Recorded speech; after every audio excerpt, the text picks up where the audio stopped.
Amid the chaos of battle in Iraq, American forces are engaged in a fierce firefight. Miles and a few of his teammates take cover inside a crumbling building, exchanging gunfire with the enemy. Suddenly, their captain is shot in the neck, bleeding out quickly as he dies in Miles' arms. Before Miles can process the loss, a massive explosion shakes the building and a blinding light floods the area. Determined to keep fighting, Miles heads back into the fray, only to be struck in the stomach by a bullet.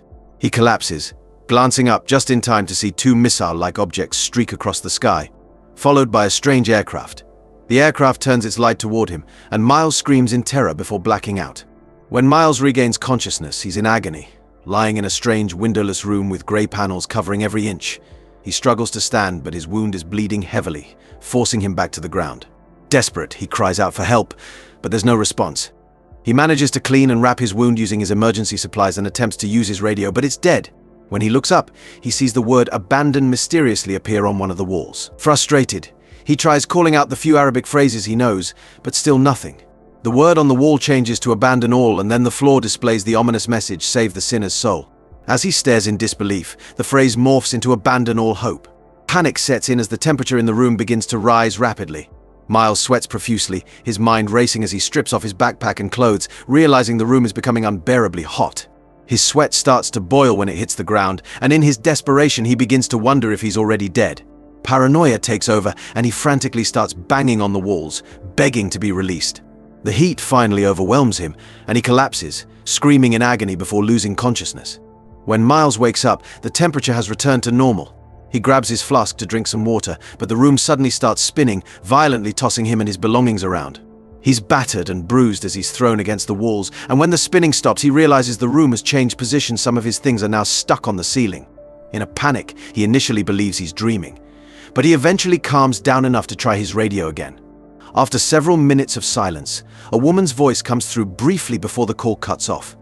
Realizing the room might be refracting the signal, he remembers his cell phone, which is also stuck on the ceiling. Unable to recall the number, he uses binoculars to read the sticker on the phone and carves the number onto the floor with his knife. The phone suddenly starts ringing. Miles jumps to reach it, worsening his wound in the process. He tries throwing a shoe to dislodge it, but the shoe also gets stuck in the ceiling. At that moment, frost begins to form on the walls. Miles scrambles to put on whatever clothes he can reach and curls into a fetal position as frost starts covering his face. Moments later, the frost vanishes as quickly as it appears, leaving Miles with frostbitten fingers. He rubs his body for warmth and hears the phone ringing again. Frustrated, he gives it the finger. An alarm suddenly blares, and the room starts moving again. This time, as Miles is painfully thrown around, he manages to grab the phone before the spinning stops. With the phone now in hand, he retrieves his helmet and takes out a picture of his wife and daughter, tucking it safely into his pocket. He chews some gum from his last rations and then checks the call log, dialing the number that previously called him. At first, there's only static, but soon he hears a woman's voice. She explains she's been kidnapped and is trapped in a room similar to his. When she describes her surroundings, Miles realizes their rooms are identical. Miles begins to ask her questions, but she becomes suspicious, fearing he's part of a scam. He snaps, yelling that he's trapped and bleeding too. The woman, named Damsey, starts to cry and apologizes, agreeing to work together. Before she was kidnapped, she was driving on a highway, and when she mentions the location, Miles realizes his team was stationed nearby. Damsey asks if he was stationed there, startling Miles since he never mentioned he was a soldier. She assures him she guessed based on his questions and the way he speaks. Suddenly, Damsey stops speaking, grunting in pain. Miles' dog tags are suddenly yanked back by an invisible force, the chain choking him as his arms are forced open, causing him to drop the phone. His body floats in the air as a bright light appears, pulling his limbs before dropping him to the ground. On the phone, Damsey can be heard hitting the floor as well. Then Miles hears a strange noise and warns Damsey that the room is about to move again. This time, instead of spinning, the walls start closing in. Miles panics, trying to push the walls back, but eventually the pressure becomes too much, and he passes out. When Miles wakes up, he finds the room has shrunk significantly. He has a panic attack as Damsey calls again, telling him her room has also shrunk. Realizing the gravity of their situation, Damsey talks Miles down from his panic. She then curses, mentioning that she had to put her shoulder back into place. Miles notices unfamiliar symbols on the walls, and Damsey confirms they're in her room as well. She explains that no one physically grabbed her when she was taken from the highway, but she mentions a location in Massachusetts, which confuses Miles since he still believes they're in Iraq. As they continue to piece together their situation, Damsey suggests that their rooms might be in different years, communicating across time. She asks him to draw something on the wall, and when Miles makes an X, it's soon surrounded by a hand that Damsey drew. In her time, the year is 2020. She starts discussing the fourth dimension and mathematics, revealing she's better than average at math. Miles confesses he's always been good at math too, but he was never the academic type. Exhausted, Miles begins to suspect that the beings who trap them are testing their bodies with all the strange changes in the room. Damsey asks about the future, and Miles is disheartened to learn the war is still ongoing. He calls it the sins of the father, sharing that his father fought in Vietnam before passing out from exhaustion. Damsey's voice wakes Miles, calling his name and saying she needs him. At that moment, Miles notices his Arabic dictionary has fallen out of his bag, and he realizes some of the symbols match the ones on the wall.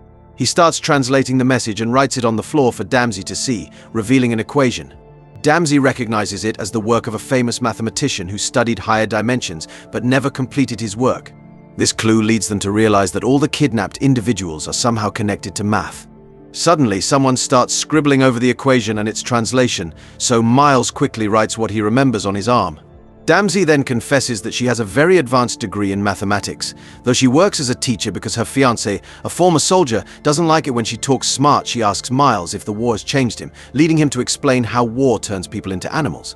He shares a painful memory from his childhood when his father beat his mother and he was too young to stop it. The one time he tried, his father threw him into a pull-out bed and shut it, leaving him trapped and unable to move or breathe while his mother was beaten. Inspired, Damsey focuses on remembering the equation and Miles urges her to write it on the wall before another change occurs. Damsey struggles, using her keys to scratch the equation onto the wall. At that moment, the room's gravitational pull suddenly intensifies, forcing Miles to the ground. The bullet is pulled out of his wound and his face slams into the floor, making him bleed even more.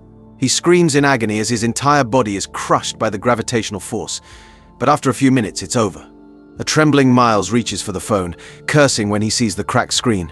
An alarm rings, and the room starts spinning again. This time, the room is small enough for Miles to jump from wall to wall instead of being thrown around. When the spinning stops, the light goes out for a few seconds. When it returns, Miles notices the room has shrunk even more. Despite his trembling, he forces himself to keep it together and tries the phone again. At first, there's no response, but eventually, Damsey answers. Before they can speak, the foreign man calls again, warning them that they mustn't see or know. He repeats that they must fail sacrifice, but Miles is confused and hangs up. He returns to talking with Damsey, who tells him she broke her arm and her phone battery is nearly dead. She believes that death is their only option. Miles, suspicious, accuses her of working with the foreign man, leading Damsey to reveal what she knows. They've been captured by a superior species testing human intelligence to determine if humanity poses a threat. Damsey believes humans aren't smart enough to challenge the aliens, but Miles argues that they can learn to control the room with enough concentration. Damsey considers the equation and concludes that the solution might be the key to escaping. The room goes dark and Miles is haunted by flashes of his father's abuse. He writhes on the floor, screaming and cursing at the aliens, while Damsey tries to calm him down. The psychological torment pushes him to the brink, and he reaches for his gun, ready to end his life. But as the flashbacks fade, he lowers the gun, remembering he's not his father. He tearfully calls Damsey, who reveals she was also tormented by memories of her abusive fiancé. Damsey asks Miles if he ever hurt his wife. Miles admits he never did, though he had thoughts about it, which disgusts Damsey and she hangs up. The foreign man calls again, scolding Miles for trying to solve the equation. He insists they mustn't succeed, warning that humanity could become as much a threat as the aliens themselves. If the aliens see Earth as a threat, their response could be catastrophic, so it's better to appear as harmless lab rats. The alarm sounds and the room starts shrinking again. Miles tries to stop it, but the space becomes tighter, twisting his body painfully. As he struggles, Damsey calls again, asking the same question. Miles swears he never hurt his family, though he had urges. He apologizes for who he is and tells Damsey she's the better person, the one who deserves to solve the equation and escape. He asks her to find his family and tell them he loves them.